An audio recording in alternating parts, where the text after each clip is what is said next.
Benvenuti a tutti in questo nuovo video. Oggi parliamo di quello che rappresenta l'alba di una nuova era economica per il calcio milanese, almeno è quello che ci auguriamo tutti, ossia il progetto San Siro 2.0. Il calcio moderno ci ha insegnato una lezione fondamentale. Un nuovo stadio cessa di essere semplicemente un luogo dove si gioca, per trasformarsi invece in una vera e propria piattaforma di marketing e intrattenimento attiva 365 giorni l'anno. È il motore che può cambiare per sempre la storia finanziaria sia del Milan che dell'Inter.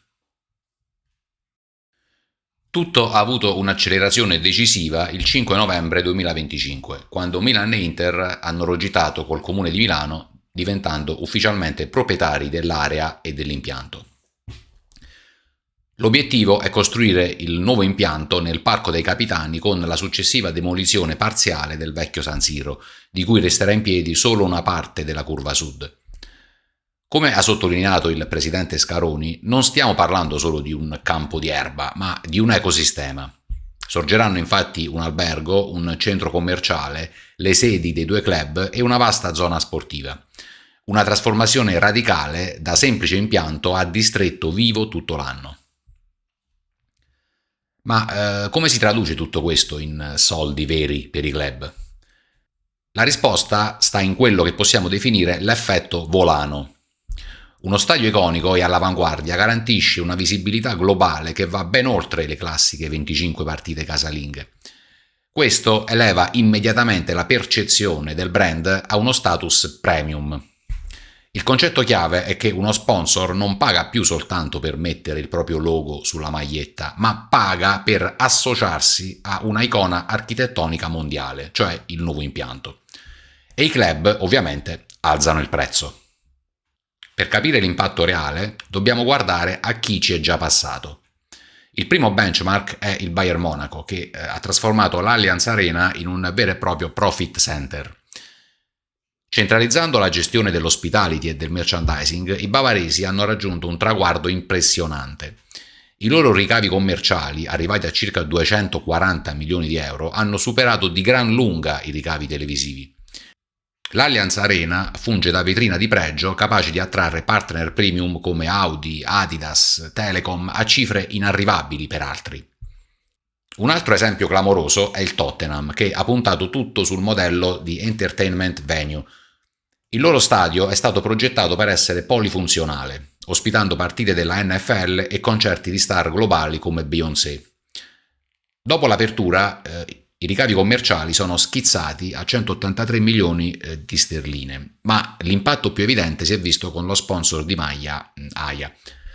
Grazie all'enorme visibilità sul mercato statunitense generato dalla NFL, il rinnovo del 2019 ha toccato i 320 milioni di sterline totali, segnando un pazzesco più 150% rispetto all'accordo precedente.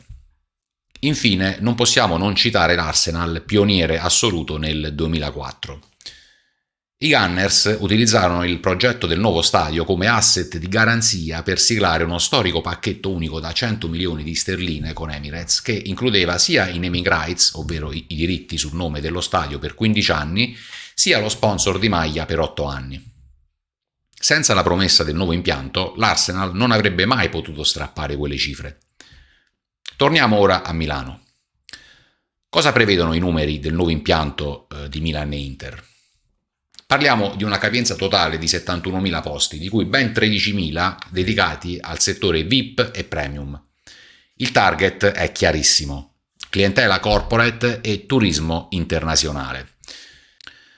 Se prendiamo come riferimento le cifre europee, parliamo di lounge da 400-600 euro a partita e skybox privati che possono variare dai 6.000 ai 12.000 euro, questo in base a stime ovviamente.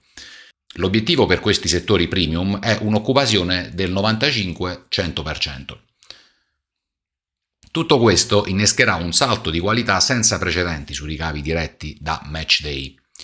Attualmente, infatti, in una stagione normale, l'incasso si aggira intorno ai 70 milioni di euro.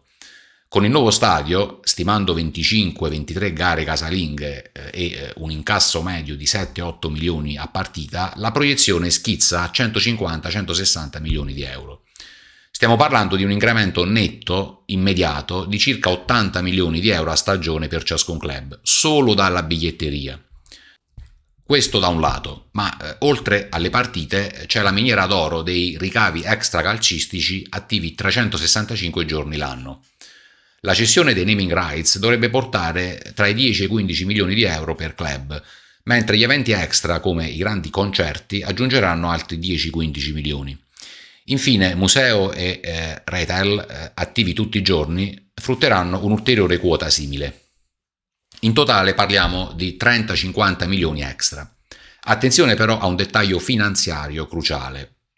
È altamente probabile, questa è una mia supposizione, che questa specifica fetta di ricavi condivisi non entrerà direttamente nelle casse per il mercato, ma potrebbe essere destinata a ripagare il maxi finanziamento che verrà acceso per la costruzione dello stadio. I veri fondi freschi per far crescere la squadra arriveranno invece dai ricavi indiretti, cioè la vera monetizzazione del prestigio. L'effetto volano permetterà di rinegoziare al rialzo i contratti con i main sponsor, penso a Puma per il Milan, Nike per l'Inter o Emirates anche per il Milan, portando un aumento stimato di almeno 20-30 milioni annui. A questo si aggiungeranno anche i nuovi premium partners legati agli spazi esclusivi del nuovo stadio, stimabili in altri 10-15 milioni. In totale l'incremento indiretto garantirà altri 50 milioni netti a stagione. Arriviamo quindi all'equazione finale per i bilanci di Milan e Inter. Sommando gli 80 milioni aggiuntivi dalla biglietteria ai 50 milioni extra del comparto sponsor e commerciale, otteniamo un incremento totale stimato tra i 130 e i 150 milioni di euro all'anno per ciascun club.